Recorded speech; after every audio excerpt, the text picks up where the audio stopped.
Welcome to Orla iLook. I am Jeremiah Jackson, and here today we are going to be recapping you guys' fantastic soccer season. But first off, how are you guys doing today?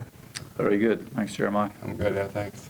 Now, you guys had an incredible season this year. Talk about the experience you guys had this year, and also, did you guys know going into this year it was going to be this fantastic?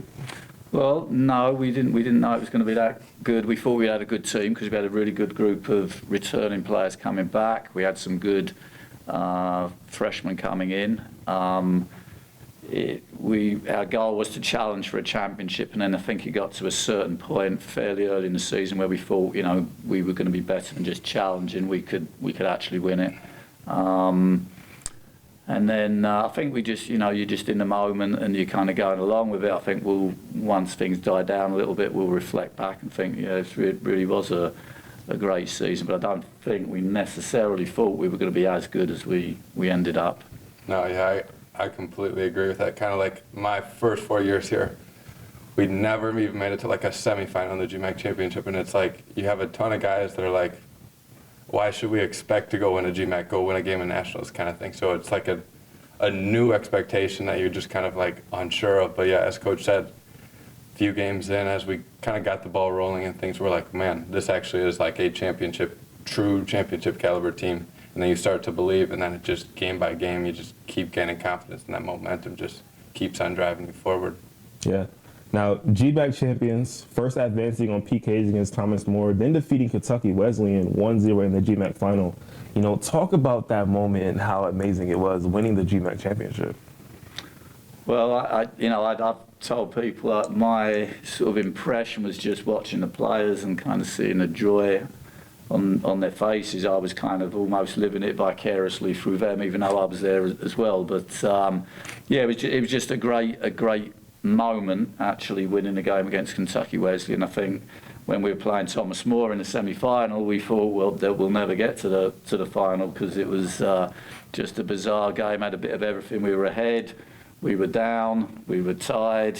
When the penalty kicks looked like we were going out on penalty kicks, and then we won it all and advanced. It was a great weekend, I would say. Mitch, what did you think? I kind of think that as well, especially the Thomas More is probably the craziest game I've ever played in. Like, we're up 4-3. There's 2 minutes left. We get scored on, and then it's 4-4. Like 2 minutes left. You kind of think you have it with 2 minutes left, and you get scored on. It's just like a punch in the stomach. Yeah. And then it goes to like the 20th. Like our first PK taker takes it again. So like 20 PKs later, you're like, what the heck? I've never played in a game like that. And just winning that game, like everyone is like, you have so much momentum after that game. It's crazy. And then just finally, that final whistle against Kentucky Wesleyan, I know all the seniors and me, like it's a dream come true. All 5 years I've been here, that's the first thing you kind of talk about once you come in. GMAC championship, that's the goal. You win a GMAC championship. And kind of to see all of us kind of seniors, this kind of group we have, and especially with the kind of underclassmen coming in as well, and some transfers that made a big impact, just to see that all kind of unfold, it's just like, everyone's so grateful, and it's a blessing to have that. Kind of to go out with kind of thing. Yeah, you talked about the game against Thomas More. Talk about the emotional roller coaster, because I feel like me as a viewer watching soccer and you're rooting for a team, that's kind of how it is. It's an emotional roller coaster. So how is that for you guys? Yeah, well, I think that it's a cliche, but that kind of sums it up because it was, we were 2-0 up and everyone's kind of thinking great.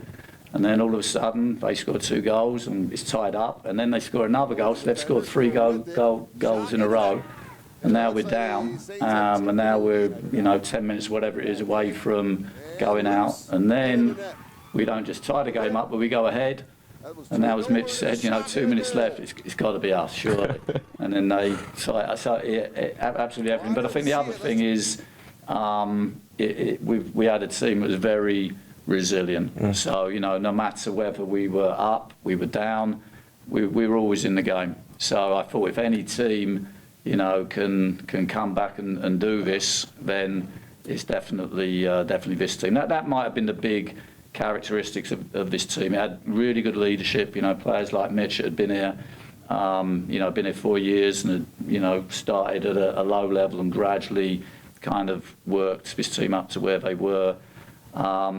it was a team that wasn't going to give up. So, I think there were 6 teams where we went down, and in soccer there aren't a lot of goals scored. So if you go down, your chances of winning the game goes right down. But we came back, I think, 6 times, and either tied the game or ended up winning the game. And I think that is kind of a testament to the resilience of the team. So ultimately, even though that game, as you said, was a roller coaster, I was still confident we were going to win because of the resilience of the team. Yeah. And now after the GMAC championship, you guys advanced to the playoffs. Talk about the mindset, going from the regular season to the GMAC postseason to now the playoffs. Well, how was that mindset shift, and what was that atmosphere like? Well, I don't think our mindset necessarily shifted that much because you don't really have a lot of time. We won the conference tournament, and then the next minute we're preparing to play in the NCAAs. We're waiting to see where we're drawn, who we're going to play, and that was really exciting. But I think at that point we all had a lot of belief. I think because sometimes you've got to win to believe that you can win, and I think that was the point we were at that point. And I don't think we were looking at it as this is just gravy. We were looking at it as let's go as far as we can. So, but didn't you think that? Yeah, Mitch? I would completely agree. I mean, we'd never been in the kind of GMAC championship experience as well, so it was all a new experience. And it's like we had that little mantra, like, why not us kind of thing. And it's like, why not see where this can take us? We were seeded 7th to start the year. We just won the tournament. Why not? Let's see where this can go kind of thing. Yeah. Now let's get to some postseason awards. You guys set a program record with 7 all-conference picks on this team. What was it about this team that was different from these prior teams that you guys had? Hard to say. Talent-wise, we definitely had a little bit more talent. We've always had good players. A decent starting 11. I think probably if I had to say one thing other than the leadership, it was that we had depth. So in the past we've been able to beat the top teams in the conference, but not on a consistent basis. This year, if we had injuries, if players were out of form, there were players that could come off the bench and the level of play would stay pretty much the same. So that was probably the big reason. And obviously getting 7 guys on the all-tournament team, that's kind of, a ridiculous number. Yeah. I think it's a testament to the depth that we had. Yeah. Right. Yeah, I would completely agree as well with Coach. And then I'd say, culture. I think a big thing with our team is culture. It's I know it's cliche to say it's like a family, but it truly is. Our team is we're brothers on the field. We're going to fight and stuff, but at the end of the day, we're doing what's best for each other kind of thing. And then, resilience, as we talked, we were down, 3-4 against Thomas More with 10 minutes left and came back and won that game in penalties. And then same with Maryville, down 2-1 with maybe 10 minutes left, and we came back and scored. It's just that type of resilience. At the end of the day, those are the intangibles kind of you need to win games. Just the heart to go out there and I'm going to do everything I can to help push us forward and just win this game. Yeah. And now, Coach, you were named Coach of the Year. What are some decisions or moments you felt contributed to your team's success this year?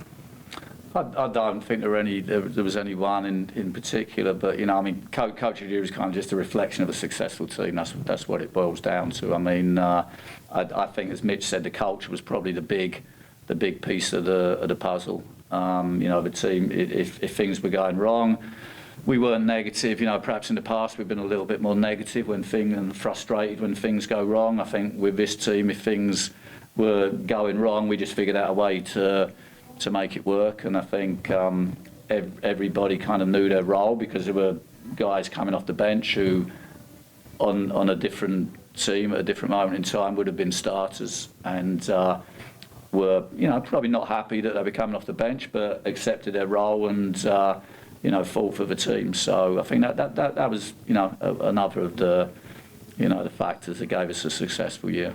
Yeah, and you guys had 5 players named academic all-district. What's the success you guys had on the pitch as well? So how was it to build that well-rounded team, not only out there on the pitch with their sport, but also in the classroom with their academics? Well, we always put a lot of emphasis on being a student athlete, so both pieces of the puzzle. I think with this group, it's a given. We've got some kids who are really smart kids, and I think they embrace the role of the student athlete. We know they know that we expect that they're going to do well in the classroom as well as on the field. We're looking for both pieces of the puzzle. So, not surprising that we got 5 guys on that academic team. I think that again is part of the culture of our team, and that is what we expect from them.